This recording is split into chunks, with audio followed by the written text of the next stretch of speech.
Hi everyone, good morning to all. Today we discuss income tax law and accounts. The topic is fully exempted allowances. Fully exempted allowances. First one, allowances of foreign services. Any allowances received by an individual rendering services to the country.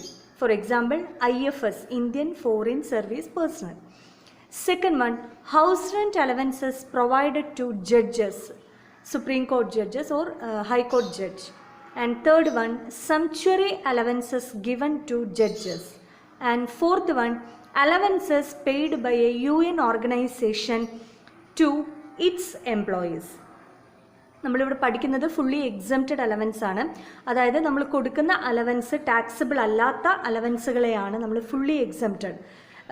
നമ്മൾ employer തരുന്ന അലവൻസുകൾ fully exempted ആയിട്ട് tax ചെയ്യേണ്ടാത്ത അലവൻസുകളെയാണ് നമ്മൾ fully exempted allowance എന്ന് പറയുന്നത്. അത് 4 കാറ്റഗറിയാണ് ഇവിടെ തന്നിരിക്കുന്നത്. അതിൽ first one, foreign service provide ചെയ്യുക. അതായത് നമ്മുടെ കൺട്രിക്ക് വേണ്ടി ഏതെങ്കിലും തരത്തിൽ സർവീസ് പ്രൊവൈഡ് ചെയ്യുന്ന പേഴ്സൺസ് ഉണ്ടെങ്കിൽ, for example IFS person, Indian foreign civil service exam എഴുതി ഇന്ത്യൻ ഫോറിൻ സർവീസ് പേഴ്സണലായിട്ട് ഉദ്യോഗസ്ഥനായിട്ട് വരുന്ന അവർ നമ്മുടെ കൺട്രിക്ക് വേണ്ടിയിട്ടാണ് സർവീസ് പ്രൊവൈഡ് ചെയ്യുന്നത്. അവർക്ക് കൊടുക്കുന്ന അലവൻസുകൾ ഫുള്ളി എക്സംപ്റ്റഡ് ആണ്. And second one, supreme court high court ജഡ്ജസിന് ഗവൺമെൻറ് പ്രൊവൈഡ് ചെയ്യുന്ന ഹൗസ് റെൻറ്റ് അലവൻസുകൾ ഫുള്ളി എക്സംപ്റ്റഡ് ആണ്. ഹൗസ് റെൻറ്റ് അലവൻസ് എന്ന് പറഞ്ഞാൽ റെൻറ്റ് മണിയായിട്ട് തന്നെ എംപ്ലോയർ പ്രൊവൈഡ് ചെയ്യാണ്. ഓക്കെ, അതായത് അവർ താമസിക്കുന്ന ഹൗസിൻ്റെ റെൻറ്റ് പ്രൊവൈഡ് ചെയ്യുന്നത് ഗവൺമെൻറ് ആയിരിക്കും. അപ്പോൾ സുപ്രീം കോർട്ട് ഹൈക്കോർട്ട് ജഡ്ജസിന് പ്രൊവൈഡ് ചെയ്യുന്ന HRA ഫുള്ളി എക്സംപ്റ്റഡ് ആയിരിക്കും. Then and third one, sumptuary allowances given to judges.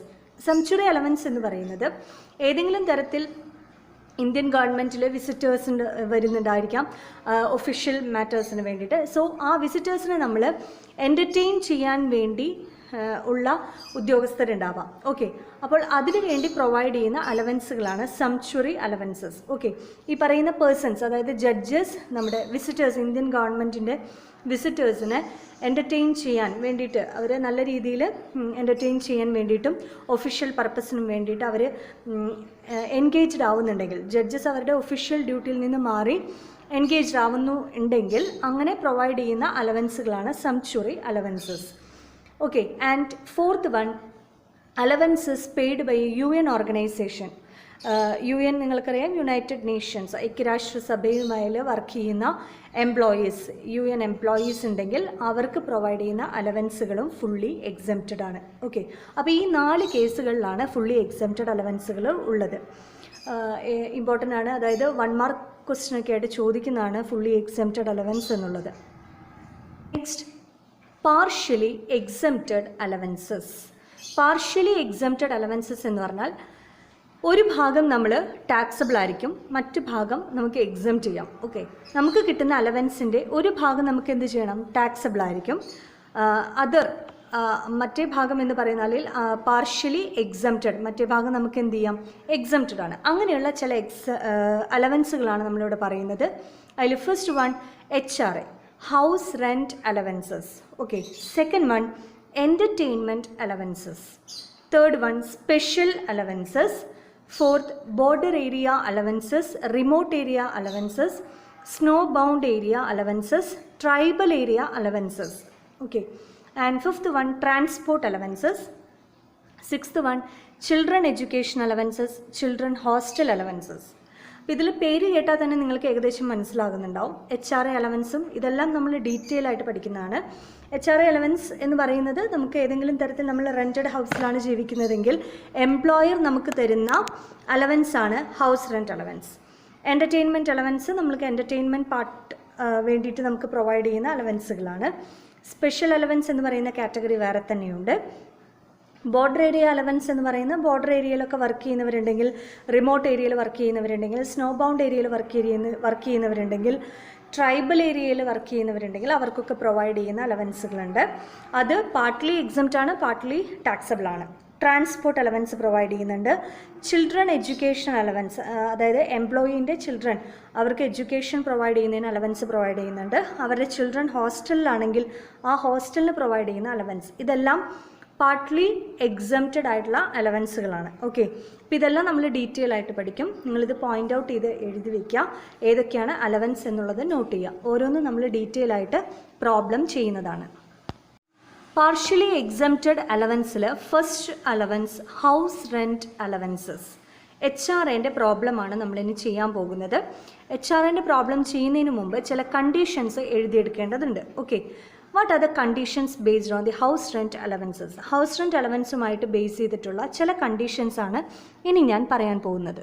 Heading partially exempted allowances. അതിൽ first one HRA exempt under section 10 subsection 13A. നിങ്ങൾ heading provide ചെയ്യുക. Partially exempted allowance എന്നുള്ള ഹെഡിങ്ങിൽ, main ഹെഡിങ്ങിൽ അതിൽ first heading ആണ് HRA, house rent allowances. This exemption is granted in the case of employees who are living in the rented house. Okay, note it. Rented ഹൗസിൽ ജീവിക്കുന്ന അല്ലെങ്കിൽ താമസിക്കുന്ന എംപ്ലോയീസിന് മാത്രം പ്രൊവൈഡ് ചെയ്യുന്ന അലവൻസാണ്, അല്ലെങ്കിൽ അവർക്ക് മാത്രം കൊടുക്കുന്ന എക്സംഷനാണ് എക്സംപ്റ്റ് അണ്ടർ സെക്ഷൻ 10 പറയുന്നത്. സോ HRAയിൽ എക്സംഷൻ കൊടുക്കുന്നത് ആർക്ക് മാത്രമായിരിക്കും? റെൻറ്റഡ് ഹൗസിൽ താമസിക്കുന്നവർക്കാണെങ്കിൽ മാത്രമേ ഈ എക്സംഷൻ ബാധകമുള്ളൂ. ഓക്കെ, അങ്ങനെയാണെങ്കിൽ ഹിസ് ഓൺ ഹൗസ്, അവർ താമസിക്കുന്നത് അവരുടെ തന്നെ സ്വന്തം വീടുകളിലാണ്, ദെൻ അവർക്ക് HRA കിട്ടുന്നുണ്ട് എങ്കിൽ ആ കിട്ടുന്ന HRA ഫുള്ളി ടാക്സബിൾ ആയിരിക്കും. ഓക്കെ, റെൻറ്റഡ് ഹൗസിൽ താമസിക്കുന്നവർക്കാണ് ഈ HRA എക്സംപ്റ്റ് ചെയ്ത് വരുന്നത്. Then HRA is exempted subject to the limit. ഇനി HRA ഏത് ഭാഗം വരെയാണ്? നമ്മൾ പറഞ്ഞു പാർഷ്യലി എക്സംപ്റ്റ് ആണെന്ന്. സോ ഇതിൻ്റെ ഒരു ഭാഗം നമ്മൾ ടാക്സ് ചെയ്യണം. അപ്പോൾ ടാക്സ് ചെയ്യേണ്ടാത്ത ഭാഗം, ദാറ്റ് ഈസ് എക്സംപ്റ്റഡ് പോർഷൻ ഏതാണെന്ന് നമ്മൾ ഐഡൻറ്റിഫൈ ചെയ്യണം. അതിന് ഇവിടെ 3 കണ്ടീഷൻ പറയുന്നുണ്ട്. സോ ഇതിൽ പറയുന്ന ലിമിറ്റിൽ ഏറ്റവും ലീസ്റ്റ് എമൗണ്ട് ആണ് നമ്മൾ എന്ത് ചെയ്യേണ്ടത്? എക്സംപ്റ്റ് ചെയ്യേണ്ടത്. സോ അതിൽ first one actual HRA received. Second one, rent paid less 10% of salary. And third one, 50% of salary in metro cities. Metro cities and metropolitan cities ഏതൊക്കെയാണ്? Mumbai, Kolkata, Delhi, Chennai. And other 40% of salary in other place. Okay, ഈ തന്നിരിക്കുന്ന 3 least amount നമുക്ക് എന്ത് ചെയ്യാം? Exempt ചെയ്യാം. അപ്പോൾ first case എന്താണ്? നമുക്ക് ഓൾറെഡി എംപ്ലോയർ തരുന്ന ആക്ച്വലി നമ്മുടെ കയ്യിൽ കിട്ടുന്ന HRA എത്രയാണ്? Multiplied with 12. ഓക്കെ, 12 മാസത്തേക്ക് മൾട്ടിപ്ലൈ ചെയ്ത് നോക്കുക. ഇപ്പോൾ പെർ മന്ത് എനിക്ക് 3000 ആണ് എനിക്ക് HRA കിട്ടുന്നതെങ്കിൽ 3000 × 12 എന്ന് പറഞ്ഞിട്ട് നമ്മൾ കാൽക്കുലേറ്റ് ചെയ്യണം. ഓക്കെ, അപ്പോൾ ഫസ്റ്റ് കണ്ടീഷൻ എന്താണ്? Actual HRA received. എത്രയാണ് അയാൾക്ക് കിട്ടുന്ന HRA. Second one, rent paid less 10% of salary. നമ്മൾ എത്രയാണോ റെൻറ്റ്, നമുക്ക് കിട്ടുന്ന അലവൻസ് ഫുള്ള് നമ്മൾ ഓണർക്ക് പേ ചെയ്യണമെന്നില്ല. ഓക്കെ, അപ്പോൾ നമ്മൾ ആക്ച്വലി എത്രയാണോ റെൻറ്റ് പേ ചെയ്യുന്നത് അത് മൈനസ് സാലറിയുടെ 10%. ഓക്കെ, ഇവിടെ സാലറി എന്ന് പറയുന്നതിന് ബേസിക് സാലറി മാത്രമല്ല, ബേസിക് സാലറിയുടെ കൂടെ DP plus commission turn over. Okay, turn ഓവറിന് മുകളിൽ നമുക്ക് കിട്ടുന്ന കമ്മീഷനും കൂടി ആഡ് ചെയ്യണം. സോ സാലറി എന്ന് പറഞ്ഞാൽ ബേസിക് സാലറി മാത്രമല്ല അവിടെ ഇൻക്ലൂഡ് ചെയ്യേണ്ടത്, salary which includes basic salary plus DP plus commission. Okay, and മൂന്നാമത്തത് 50% ഓഫ് സാലറി. ഇവിടെയും സാലറി എന്ന് പറഞ്ഞാൽ ഏതൊക്കെയാണ്? Basic salary, DP and commission. 50% of salary in metro cities. Metro സിറ്റീസിൽ വർക്ക് ചെയ്യുന്ന അല്ലെങ്കിൽ താമസിക്കുന്നവരാണെങ്കിൽ, അവിടെ റെൻറ്റഡ് ഹൗസിൽ താമസിക്കുന്നവരാണെങ്കിൽ ഏതൊക്കെയാണ് മെട്രോ സിറ്റീസ്? മുംബൈ, കൊൽക്കത്ത, ഡൽഹി, ചെന്നൈ. ഈ സിറ്റീസിൽ താമസിക്കുന്ന ആൾക്കാരാണെങ്കിൽ അവരുടെ സാലറിയുടെ 50% എടുക്കുക. ഇനി ഈ മെട്രോ സിറ്റീസിലല്ലാത്ത ഏതെങ്കിലും പ്ലേസിലുള്ളവർക്കാണെങ്കിൽ സാലറിയുടെ 40%. ഓക്കെ, അപ്പോൾ ഈ 3 ഏറ്റവും ലീസ്റ്റ് എമൗണ്ട് ഇവർക്ക് എന്ത് ചെയ്യാം? എക്സംപ്റ്റ് ചെയ്യാം. Salary for the purpose of calculation of HRA. HRAൻ്റെ കാൽക്കുലേഷന് സാലറി എങ്ങനെയാണ് കാൽക്കുലേറ്റ് ചെയ്യുക? Basic salary plus DP plus commission, that is on turn over achieved by him. അയാൾ എത്രയാണോ സെയിൽസ് കണ്ടക്ട് ചെയ്ത് അല്ലെങ്കിൽ അയാളുടെ ടേൺ ഓവർ എത്രയാണോ അതിന് മുകളിൽ പെർസെൻറ്റേജ് ഓഫ് കമ്മീഷനാണ് നമ്മൾ കാൽക്കുലേറ്റ് ചെയ്യുന്നത്. സോ ഇവിടെ സാലറി എന്ന് പറഞ്ഞാൽ not only the basic salary മാത്രമല്ല DP ഇൻക്ലൂഡ് ചെയ്യണം. DP DA 2 വാക്ക് ഞാൻ പറഞ്ഞു തന്നിട്ടുണ്ട്. ഒന്ന് ഡയർനെസ് അലവൻസ്, 2 ഡയർനെസ് പേ. ഡെയർനെസ് അലവൻസ് അല്ല ഇവിടെ വേണ്ടത്, ഡെയർനെസ് പേ ആണ് വേണ്ടത്. ഡി പിയുടെ മീനിങ് എന്താണ്? റിട്ടയർമെൻറ്റ് ബെനിഫിറ്റിലേക്ക് ഡി എയിൽ നിന്ന് മാറ്റിവെക്കുന്ന എമൗണ്ടിനെയാണ് നമ്മൾ ഡി പി എന്ന് പറയാം. ഓക്കെ, ഡെയർനെസ് അലവൻസിൽ നിന്ന് മാറ്റിവെക്കുന്നതിനെയാണ് ഡി പി എന്ന് പറയുക. സോ ഇവിടെ ഡി അല്ല ഇൻക്ലൂഡ് ചെയ്യേണ്ടത്, ഡി പി ആണ് ഇൻക്ലൂഡ് ചെയ്യേണ്ടത്. So D P plus commission പെർസെൻറ്റേജിൽ തന്നിട്ടുണ്ടാവും, ആ പെർസെൻറ്റേജ് ഓഫ് കമ്മീഷൻ നമ്മൾ ആഡ് ചെയ്യണം. അപ്പോൾ ഇത്രയുമാണ് ഇവിടെ എച്ച് ആർ എയിൽ കാൽക്കുലേറ്റ് ചെയ്യേണ്ട സാലറി. ഇനി നിങ്ങൾക്കൊന്നും കൂടി ഒരു പ്രോബ്ലം ചെയ്യുമ്പോൾ അത് ക്ലിയർ ആയിട്ട് മനസ്സിലാകും. Next, no such exemption is allowed in the case of employees residing in his own house. Okay, no such exemption എന്താണ് പറയുന്നത്? എക്സംഷൻ കിട്ടുന്നില്ല. ഏത് കേസിലാണ് കിട്ടാത്തത്?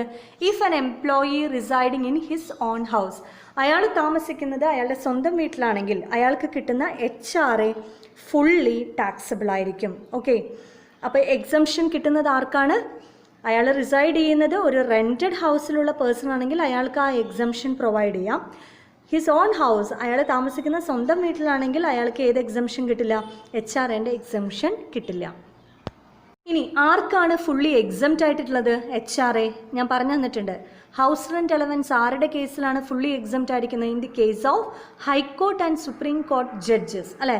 ഹൈക്കോർട്ട് സുപ്രീം കോർട്ട് ജഡ്ജസിന് എച്ച് ആർ എ കിട്ടുന്നുണ്ടെങ്കിൽ ആ H R A fully exempt ആണ്. ഫുള്ളി ടാക്സബിൾ ആയിട്ടുള്ളത് ആർക്കാണ്? ആരാണോ അയാളുടെ സ്വന്തം വീട്ടിൽ താമസിക്കുന്നത്, he residing in his own house, അയാൾ സ്വന്തം വീട്ടിലാണ് താമസിക്കുന്നത്, അയാൾക്ക് എച്ച് ആർ എ കിട്ടുന്നുണ്ടെങ്കിൽ അയാൾ കിട്ടുന്ന ഫുൾ അലവൻസുകളും എന്ത് ചെയ്തിരിക്കണം? ടാക്സബിൾ ആയിരിക്കണം. സോ നമ്മളിന്ന് എന്തൊക്കെയാണ് ഡിസ്കസ് ചെയ്തത്?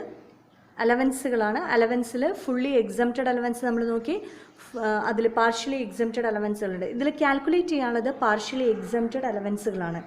ഫുള്ളി ടാക്സബിൾ എന്ന് പറഞ്ഞു കഴിഞ്ഞാൽ നമുക്ക് കിട്ടുന്ന ഫുൾ എമൗണ്ട്, ഫുൾ അലവൻസ് നമ്മൾ എന്ത് ചെയ്തിരിക്കണം? ടാക്സബിൾ ആയിരിക്കണം. ഫുള്ളി എക്സംപ്റ്റ് എന്ന് പറഞ്ഞു കഴിഞ്ഞാൽ നമുക്ക് കിട്ടുന്ന അലവൻസ് നമുക്ക് ഫുള്ളി എക്സംപ്റ്റ് ചെയ്ത് മാറ്റിവെക്കാവുന്നതാണ്.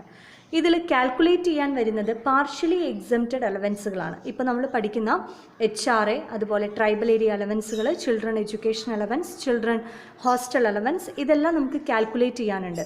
അപ്പോൾ ഈ പോർഷനിലാണ് കാൽക്കുലേഷൻ വരിക. ഓക്കെ, അപ്പോൾ ഇത്രയും പോർഷൻ നിങ്ങളത് നോട്ട് ചെയ്ത് വെക്കാം. അടുത്ത ദിവസം തുടങ്ങി നമുക്ക് എച്ച് ആർ എൻ്റെ കാൽക്കുലേഷൻ സ്റ്റാർട്ട് ചെയ്യാം. Okay, thank you.